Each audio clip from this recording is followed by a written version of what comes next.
Hello, Ebenezer family. It's time for our weekly devotion and some announcements. I'm going to read from Nehemiah chapter 1.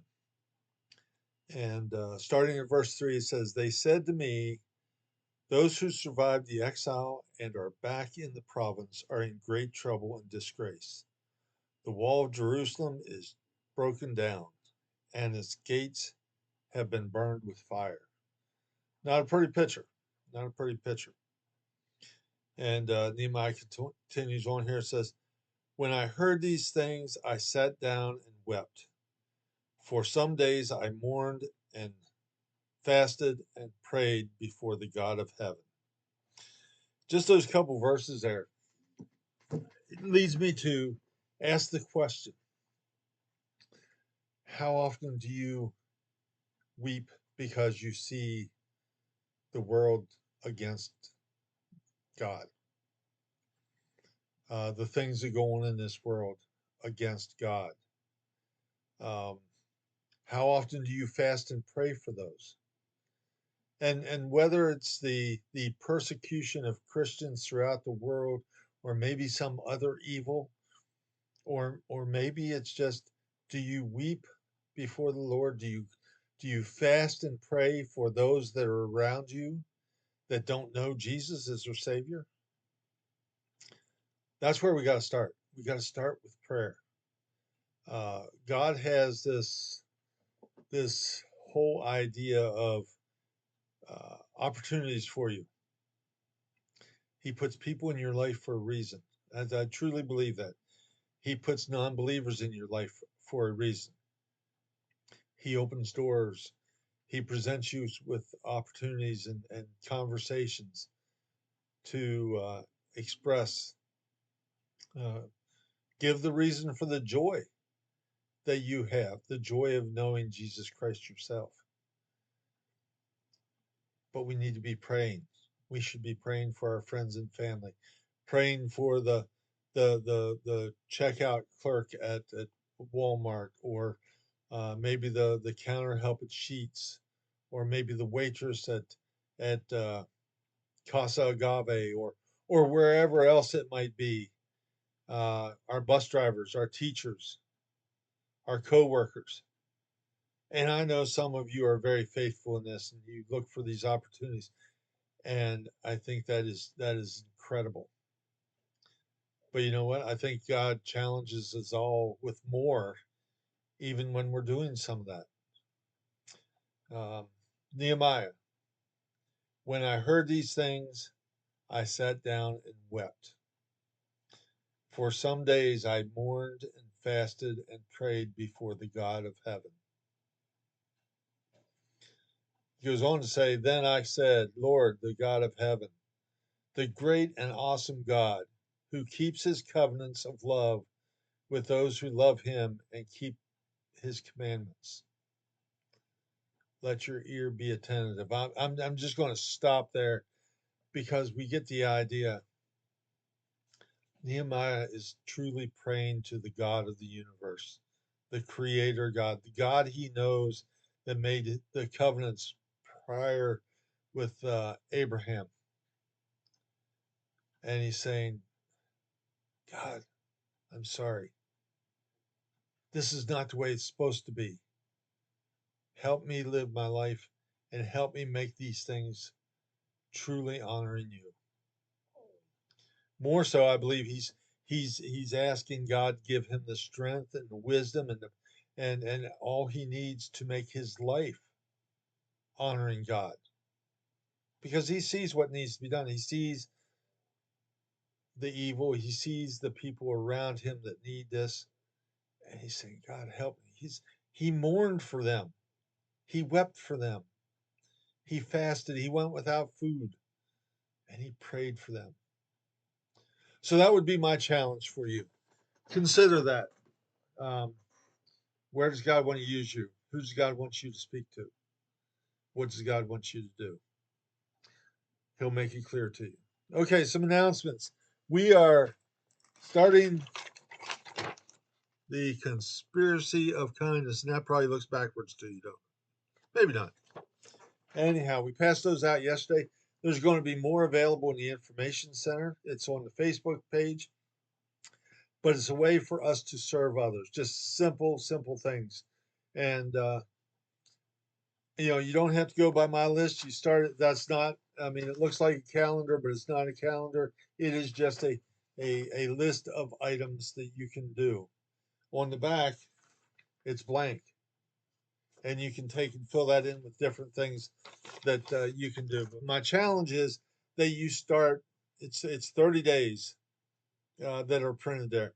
My challenge is that you start that and you do something each day, maybe two things a day, and you can mark them off in whatever way you want. But don't stop there. Continue on. Continue to find ways to show kindness. I said yesterday morning that kindness is one of the fruits of the spirit, the things that we are supposed to do. And I do believe that as we go through this, that for some of us at least, God will open up doors and create the opportunity for us to witness for Him.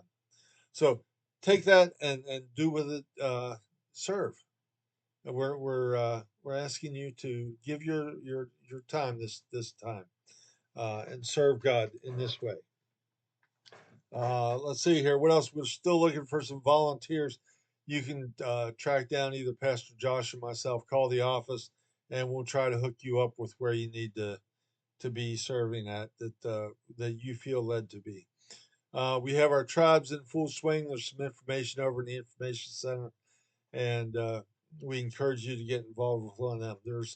There's meetings all the time, and they meet different times during the month. Some once, some twice, and some might even be more often than that. We talked a little bit about OCC yesterday morning. They were starting to ramp that up a little bit, doing some final detail planning for our OCC party and collection of shoe boxes. So just hang on, and we'll have more information on that very soon. Let's see here. Pastor Josh and myself do a podcast. We link that to our Facebook page, YouTube page, and we're looking for some other avenues to link that to. We're just talking about the topics that seem to be pressing at the time. Right now, we had some overflow of the "you asked for it" questions that we accepted there a couple months ago, and we're going through them. But there's lots more that we're going to talk about, and from time to time, we'll have a special guest on there as well. Uh, September 7th, we're going to be voting on the new mission statement, which there's information attached to the newsletter. It's over in the information center, and then we also passed out 3 options for the possible new church logo. We passed them out yesterday. So September 7th, we'll be voting on that. October 5th through 9th is our Laurel mission trip. Everybody in the church is invited to go. If you've never gone, I encourage you to consider it.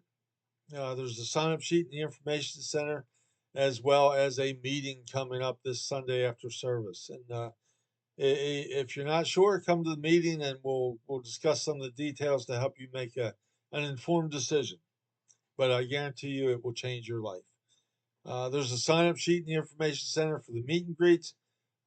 We need some more volunteers to help out with that. It seems to be an incredible part of our ministry. People just fellowshipping before and after service, but we do need some help getting that stuff coordinated. Some weeks.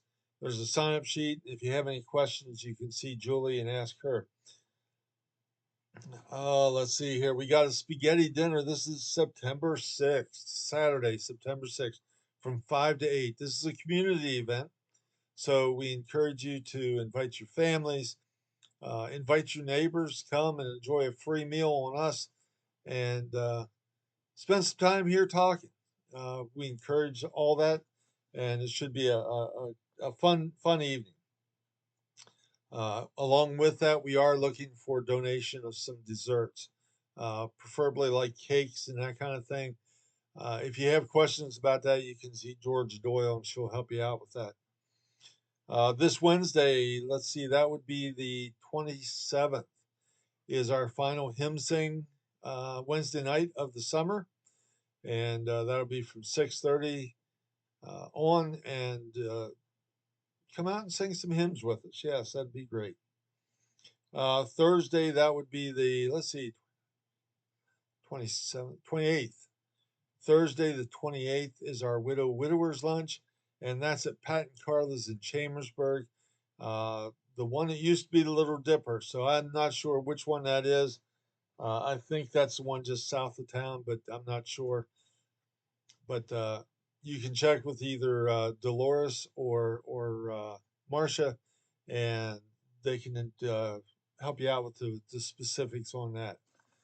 But that's our announcements, and we have a lot going on here. We're ramping up for our Wednesday evening Kingdom Kids, and we're talking, planning. It'll be starting here before long, but we do need some volunteers for that. So if you're interested in working with kids on Wednesday night, that would be great. That's 6:30 to 8, and we need helpers, we need teachers, we need all kinds of people, just people to be here and spend some quality time with some of the kids as well. If you're interested at it or have questions, you can see Pastor Josh or myself or Michelle Norris. She's kind of overseeing that ministry this fall, so we can answer your questions and get you plugged in there too. With that all said, that concludes my announcements, and hope you have a great day.